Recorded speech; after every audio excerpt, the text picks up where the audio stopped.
Okay, so one day I have a 2020 Palisade. I had this piece was just missing out of the car. It'd been about 100 degrees that day.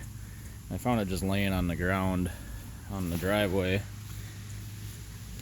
So it is a warranty item, but I don't trust my shop a whole lot usually, and I was a little curious as to why pieces were falling off the car.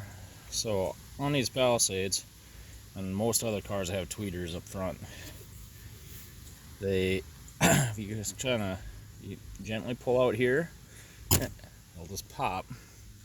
This one has a single retainer and a couple clips on the bottom.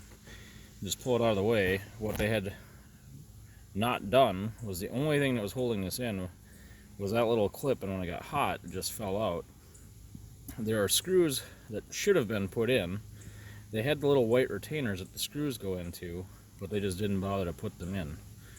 So, and how I figured that out is I just popped the one off on the opposite side. So I'll just pop, they just pop back on, but yeah, they just completely forgot to put the screws in it. So quality control was not so hot. So to put that back in, you just kind of seat it down tight and give it a good shove. It'll pop back in. Additionally to that, I had also seen this panel, they just didn't push in hard enough one day, so it was sticking off the car when it got hot. So I guess if you got a 2020 Palisade, you should probably check to make sure they bother to push all the retaining clips into the car and all that good stuff. So hopefully that helps somebody.